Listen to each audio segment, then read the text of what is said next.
My dad and I had a terrible toxic relationship. When I, 31 female, was 20, I told him that I never wanted to have contact with him again. I haven't spoken to him since. He died unexpectedly a few months ago at age 56. My dad was always a bit of a slacker, slacking off writing his will, managing his post-mortem finance plans. Basically, I was listed as the only inheritor of almost all of his stuff. I had no idea about this until he died, but I probably wasn't supposed to get all his money because he made it clear that he despised me. My dad had a very close relationship with his brother, my uncle, and his niece, my cousin, 24 female. Apparently, he had commented to them about how they were his only family, and someday his nice house would be theirs, and so on. When my dad died, my cousin reached out to me and explained that there had been a mistake in his legal situation, and his money was supposed to go to them. She showed me tons of pictures on her phone of her family spending time with him as proof that they had a closer relationship. Admittedly, the money should have gone to them, but it didn't. It went to me. So I told my cousin that it wasn't my fault the money had come to me, and I wasn't about to give her any of it because she was buddies with my cruel dad. I've already planned on how I want to spend a significant portion of the money. I paid off my student loans, I'm going to buy a house, and I bought a new car. Nothing too fancy, just something nice. My cousin texted me recently, telling me that I was vile for spending the money of a man I hated, a man she loved. I told her I was sorry for her loss, but it was rightfully my money, so I don't feel bad for spending a cent of it. I've talked to plenty of lawyers, and the money is legally mine, but morally, I think I might be an idiot for spending money that belonged to someone I was estranged from. So I wanted to ask here, am I the idiot? Not the idiot. He had plenty of time to make other arrangements and didn't.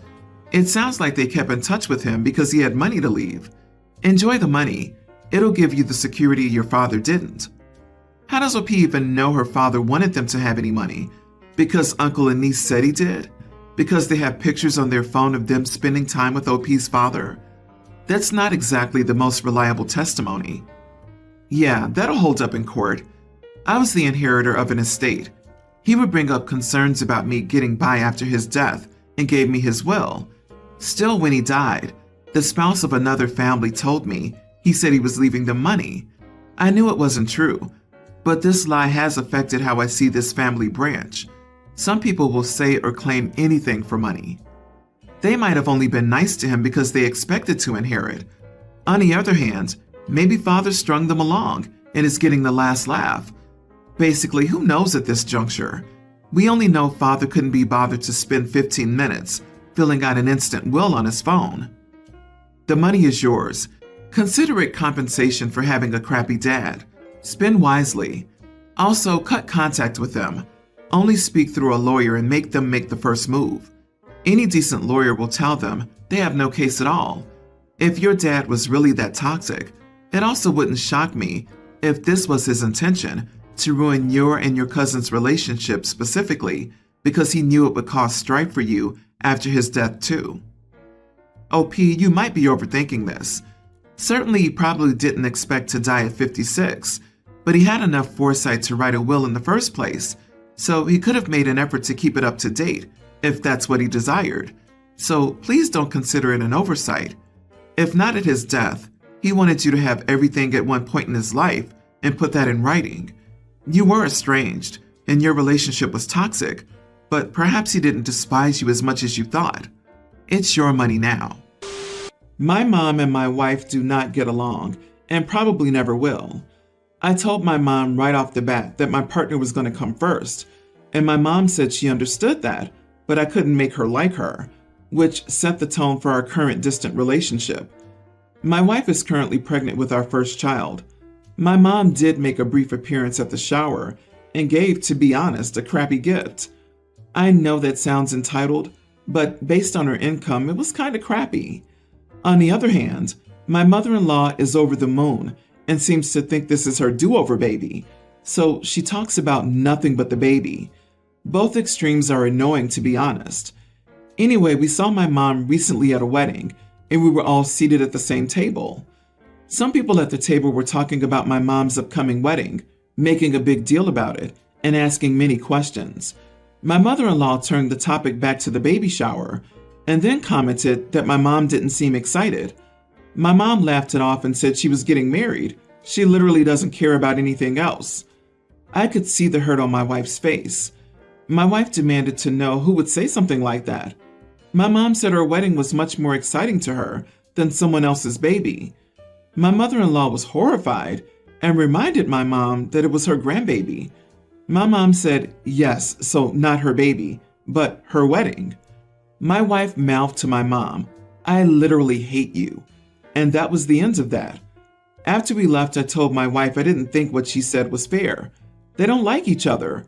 My mom understands not liking the mom means she won't be close to our child. And to be honest, she's right. It isn't her child, but it is her wedding. I get why that's more exciting for her. My wife was very offended, said I shouldn't have taken my mom's side, and said I disrespected our baby. Everyone's the idiot here. Your wife needs to be an adult. So does your mom. It's been well established that your mom is an idiot to your wife and they don't like each other. Everyone needs to accept that and move on with life. Your mother-in-law jumping in there, trying to control everyone's feelings so their OMG baby is also a bit much. Mouthing, "I literally hate you," at someone else's wedding is so trashy. All the women in your life need to keep their drama private.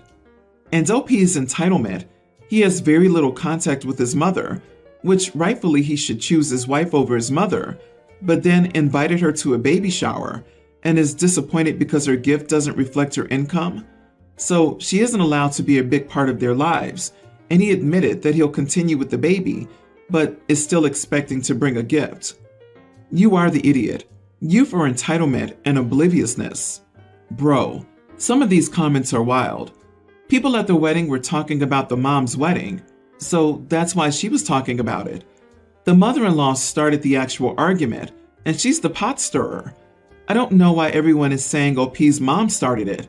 Mother-in-law should have just shut the heck up and minded her business. OMG, imagine if you got stuck sharing a table with them. Y'all are a group of 13-year-olds. Who brings this stupid BS to someone else's wedding? The entire situation is just ridiculous. The wife clearly thinks that just because she's pregnant, the world revolves around her. The mother clearly feels the same about her wedding. Mother-in-law already has baby rabies so bad she's practically ready to fight the mom. The insanity of all of it is astounding. I hope the wedding couple writes them all off. I have a sister-in-law, Kate, with whom I've never gotten along. She's possessive of my mom, kind of competitive, and sometimes I think my mom likes her more than me.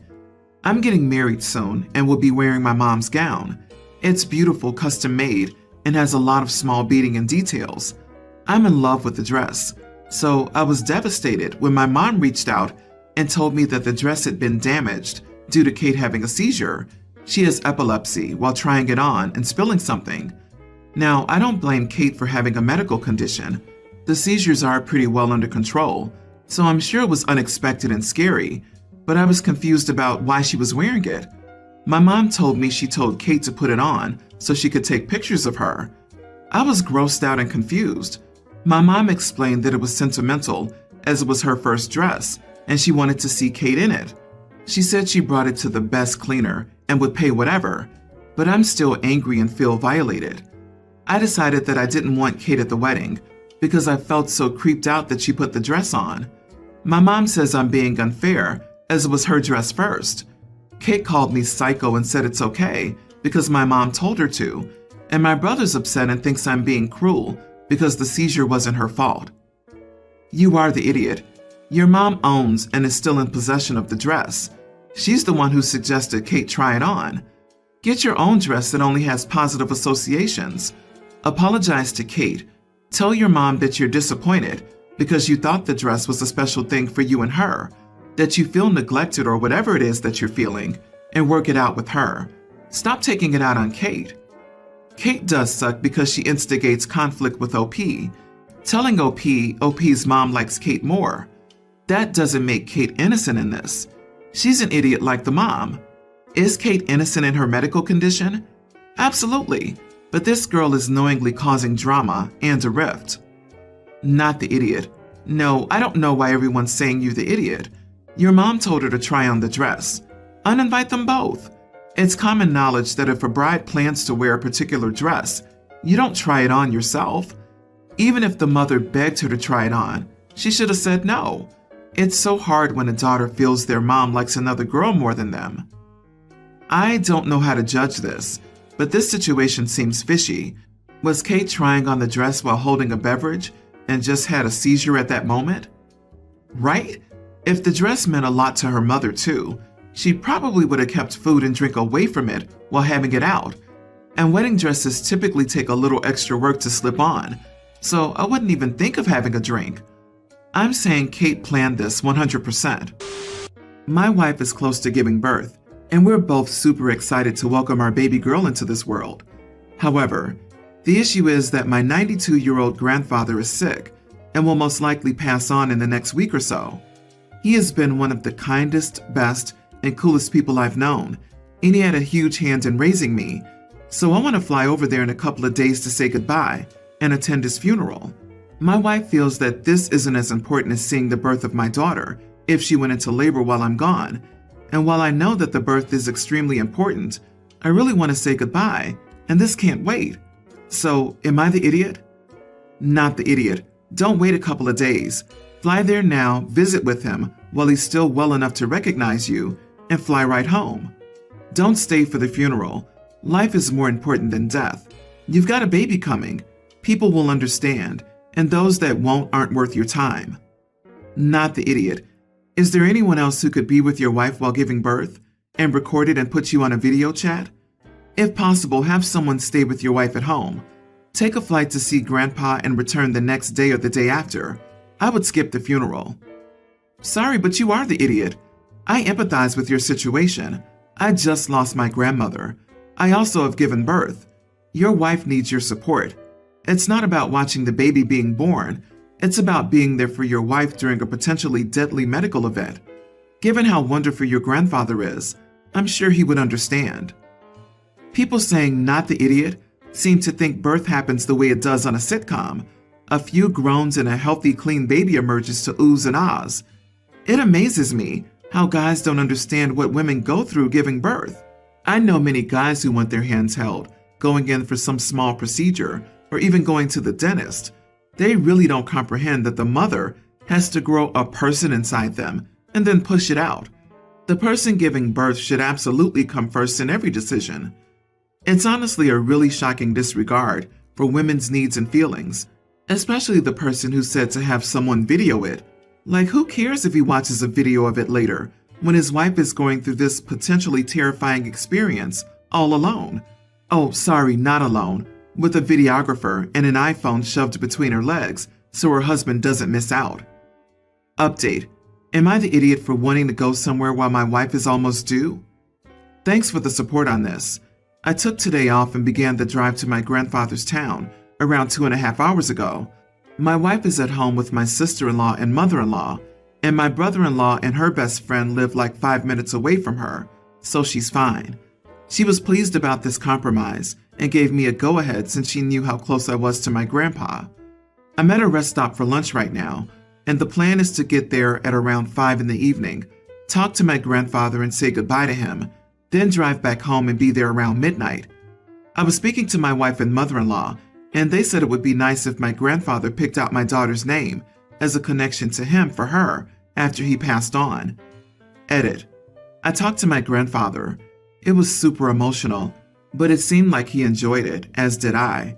I asked him about naming my daughter, and while he refused and said it wasn't his place at first, he eventually gave us our baby girl's name, after my grandma and great-grandma respectfully. I'm going back home now, but it seems like my grandpa will go pretty soon. I'm glad I got to say goodbye at least. Thanks. This is so wholesome. I'm glad you were both able to agree. You got that time with your grandfather, and your wife was a trooper about it. Congratulations on the upcoming birth of your baby girl. Enjoy every minute. It goes by so quickly. So, my 34 female, sister 29, got married about 4 years ago and has been no contact with our family ever since. Now, I want to make this clear. Most of us she went no contact with knew nothing about the situation till she made her wedding speech disowning us. Our dad, 61, paid for all our weddings and $10K to help us start off in life. He was an amazing single father. Mom died when we were young, who took pride in his 5 kids. A few weeks before the wedding, he asked my sister which song they'd be dancing to for the father-daughter dance.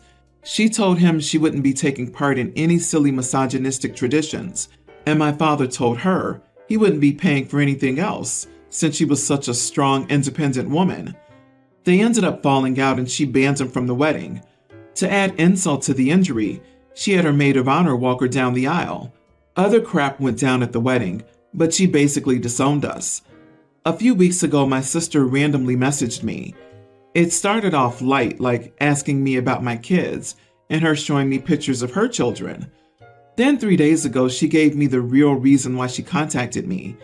She wants her $10K because they're going to lose their house, and she wanted me, as the oldest, to talk to Dad. I did try, but he just pointed to his rose bush and said that was her memorial because she's dead to him, and not to bring it up again. I told her this, but she wanted me to try harder. Then I told her it's not my place to tell our father what to do with his own money, and she has to face the consequences of her actions.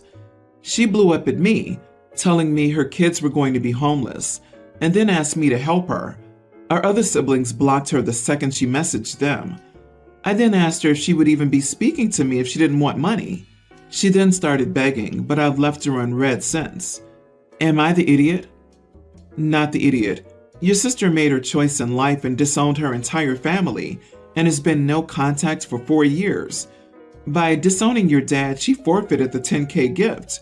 You would not have heard anything from her if she didn't come up on hard times.